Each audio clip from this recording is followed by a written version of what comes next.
Good morning 10th English medium student. So as you all know that we are discussing about our lesson 16 of economics, rural development and employment guarantee scheme. Okay, in this lesson we already learned the need of national rural employment, the objective of the national rural employment, the main characteristics of national rural employment, okay, and special features of the scheme. We already learned this, and now today we start the social audit. Social audit. So first of all you have to know that what is the meaning of audit or social audit. So audit is a process which is doing for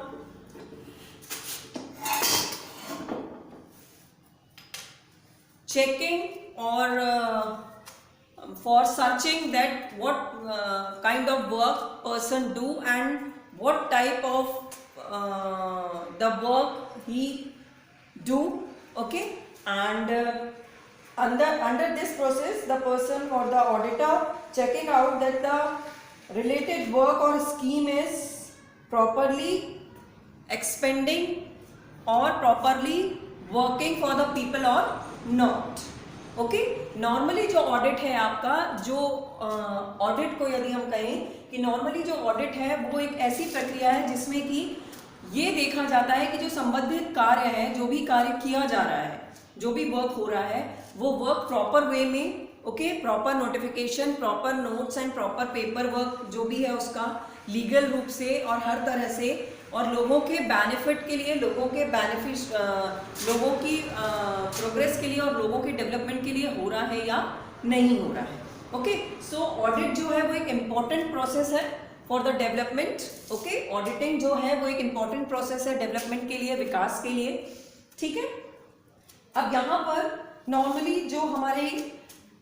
rural development and employment guarantee scheme है, national government के through जो guarantee scheme है employment की, यहाँ पर जो audit का relation है वो इस स्कीम से है. ओके, दैट मीन्स ये जो स्कीम है ये प्रॉपर वर्क कर रही है कि नहीं, रूरल एरियाज में डेवलपमेंट हो रहा है कि नहीं, रूरल एरियाज के डेवलपमेंट के लिए इस स्कीम में जो भी प्रोविजंस दिए गए हैं उनका प्रॉपर रूप से फॉलो अप हो रहा है कि नहीं, ये सारी चीजों को नोटिस करने के लिए सोशल ऑडिट जो है, ऑडिटिंग की जो प्रोसेस है वो इस स्कीम के अंतर्गत की जाती है. Okay, now the importance of social audit. What is the main importance of this audit? So it is well known fact that in the absence of provision for inspection of a work there is every likelihood of sketches in the work. ये तो एक normal सी process है. देखिए normally क्या होता है कि किसी भी चीज की यदि आप देखभाल नहीं करेंगे, देखरेख नहीं करेंगे प्रॉपर वे में, तो वो चीज या वो काम जो है वो उतने अच्छे से नहीं होता. दैट मीन्स कि यदि आप कोई काम कर रहे हैं और यदि आपके लिए कोई देखने वाला नहीं है उस काम को, या आपका जो भी वर्क प्रोसेस है, जो भी वर्किंग स्टाइल है ना, जिस भी प्रोविजन के थ्रू या जिस भी वर्किंग स्टाइल के थ्रू आप काम कर रहे हो, यदि उस काम को नोटिस करने के लिए कोई नहीं है तो दैट मीन्स क्या होगा, आप मतलब नॉर्मली आप क्या करोगे, उसको बहुत इजीली लेने लगोगे, उसको इस तरह से कैरी करोगे जैसे कि हो जाएगा, मतलब एक नॉर्मल कहते हैं ना कि लेट इट बी वाला, कि चलो हो जाएगा. लेकिन यदि आपको ये पता है कि आपके उस वर्क की इंस्पेक्शन होने वाला है या मम्मी पापा उस वर्क को चेक करने वाले हैं या टीचर चेक करने वाले हैं, तो इन दैट कंडीशन आप क्या करते हो, आप उस वर्क को प्रॉपर वे में करते हो. ठीक है ना, और आप उस वर्क को प्रॉपर वे में करके आप अपना 100% देने का ट्राई करते हो. ओके, सो नॉर्मली जो अगर हम सिंपल वर्ड्स में बोले कि ऑडिट भी वही चीज है कि जो भी आप काम कर रहे हो वो काम यदि आप ये ध्यान में रखकर करोगे कि आगे आने वाले समय में इस चीज को नोटिस किया जाएगा या देखा जाएगा, तो आप उस काम को बहुत अच्छे से करोगे. और साथ ही साथ जब आप वो वर्क करते हो और आपके पेरेंट्स या टीचर्स उस वर्क को ऑब्जर्व करते हैं, उसको देखते हैं, तो वो जो भी आपकी लैकिंग है, जो भी कमियां हैं, उनको एक्सप्रेस करते हैं आपके सामने और आप क्या करते हो, उन कमियों को दूर करते हो. Got it? सो ऑडिटिंग भी जो है वो सेम यही प्रोसेस है बच्चों की. नॉर्मली क्या है कि आप जो भी काम स्कीम्स के थ्रू, प्रोविजंस के थ्रू किए जा रहे हैं वो प्रॉपर वे में, सिस्टमैटिक वे में हो रहे हैं कि नहीं, उनका बेनिफिट या प्रॉफिट जो है वो लोकल जो हमारे सब्जेक्ट्स हैं या लोकल हमारी जो जनता है उनको मिल रहा है कि नहीं, ये सारी चीजों को ध्यान में रखने के लिए जो ऑडिट है उसकी बहुत ज्यादा इंपॉर्टेंस है. ओके, नाउ इसमें transparency in the scheme, first जो इसका इंपॉर्टेंस है वो ट्रांसपेरेंसी होती है. स्कीम में, योजना में किसी भी तरह का कोई चोर तोड़ मोड़ नहीं होता है, ट्रांसपेरेंसी पारदर्शिता होती है ना, उसमें किसी तरह का कोई धोखा या चीटिंग नहीं होती है।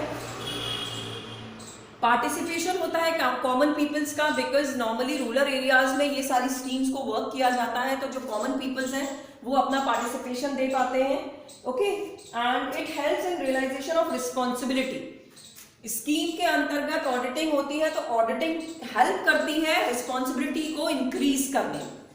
ओके, लोग जो है वो ज्यादा रिस्पॉन्सिबल होकर काम करते हैं, क्योंकि उनको पता है एक टाइम के बाद, एक टर्म के बाद इसका ऑडिट होना है, और ऑडिट में यदि कोई मिस्टेक निकल के आती है तो हमारे ऊपर रिस्पॉन्सिबिलिटी बनती है। तो लोगों को ये चीज और ज्यादा रिस्पॉन्सिबल बनाने में हेल्प करती है। ऑडिट जो है वो लोगों को और रिस्पॉन्सिबल बनाने में हेल्प करता है। ठीक है, स्कीम को इफेक्टिव करने के लिए हेल्पफुल है, सेम है इसकी इफेक्टिव स्कीम हो, इसके लिए भी लोग काम करते हैं कि ऑडिटिंग में या ऑडिट के टाइम पे नॉर्मली क्या हो कि आपकी जो भी चीजें हैं, जो भी जितने भी किए गए वर्क हैं, वो जो है वो नॉर्मली सिस्टमेटिक वे में हो रहे हैं कि नहीं, या प्रोविजंस के अकॉर्डिंग हो रहे हैं कि नहीं, इस चीज को नोटिस करने के लिए इफेक्टिविटी को ज्यादा से ज्यादा लोग डालते हैं, और उस इफेक्टिविटी को ग्रो करने में ये जो ऑडिट है ये हेल्प करता है। नेक्स्ट वन इज जो आपका इसमें है ग्राम पंचायत लेवल और जनपद level. As you all know that in our last lesson I explained you that in the local government, that means कि जो हमारी local government है, हमारी जो लोक सरकार है, लोक अदालत जिसको हम कहते हैं, नॉर्मली हमारे जो रूरल एरियाज है वहां पर जो जुडिशरी सिस्टम है वो इन्हीं पे बेस्ड होता है ना। जनपद पंचायत, ग्राम पंचायत, जो पंचायत आपने नॉर्मल वर्ड सुना है वो रूरल एरियाज के लिए ही है। रूरल एरियाज में जो भी सिविल और क्रिमिनल एक्टिविटीज होती हैं, उन सिविल और क्रिमिनल एक्टिविटीज को जज करने के लिए, उनकी हियरिंग के लिए नॉर्मली जो विलेजेस हैं वहां पर ये सारी जनपद पंचायत, ये जो ऑर्गेनाइजेशंस हैं ये अवेलेबल रहते हैं, और इनके अंतर्गत ही जो रूरल एक्टिविटीज या rural guarantee employment guarantee schemes हैं वो वर्क करती हैं। Okay, now what type of work taken up under the scheme, किस तरह के जो वर्क हैं वो इस स्कीम के अंतर्गत लिए जाते हैं या किए जाते हैं। सो फर्स्ट है आपका कि canals and small medium irrigation projects जो होते हैं, दैट मीन्स कि सिंचाई के छोटे छोटे जो सिंचाई के साधनों के लिए, या फिर जो कैनल्स जो नहरें वगैरह बनती हैं उनके लिए जो छोटे छोटे प्रोजेक्ट्स होते हैं वो इस स्कीम्स के अंतर्गत वर्क करते हैं। Okay, next one is development and improvement of traditional water resources. जो ट्रेडिशनल वाटर रिसोर्सेज हैं आपका, उनका डेवलपमेंट और इम्प्रूवमेंट जो है वो कौन से rural development and employment guarantee scheme के अंतर्गत उसके लिए वर्क किया जाता है। Got it? Now next is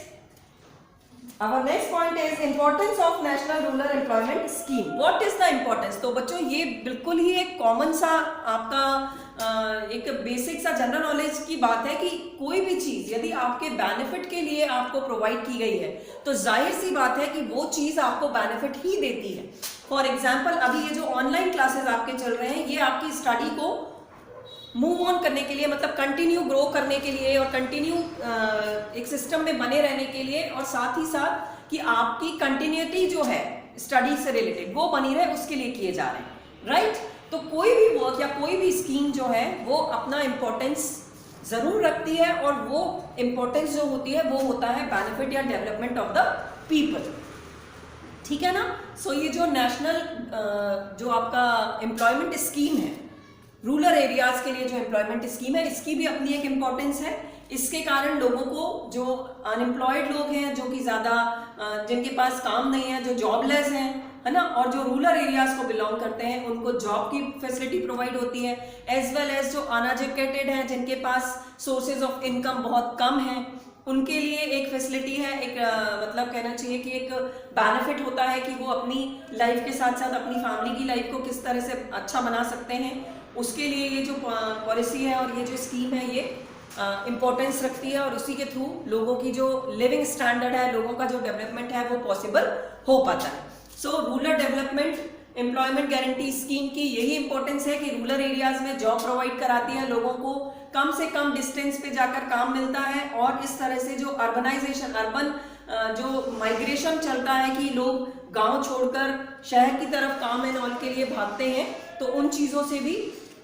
लोग बचते हैं और रुकते हैं और अपने ही लैंड में, अपने ही जो बर्थ प्लेस है या अपना ही जहाँ पे फैमिलीज रह रहे हैं और अपने ही गांव में अपने लोगों के साथ रहकर काम को कर अपनी लाइफ को डेवलप कर सकते हैं. Okay student, so the explanation of our this lesson, rural development and employment guarantee scheme, is now completed, and the further exercise and question answers we will discuss in our next video.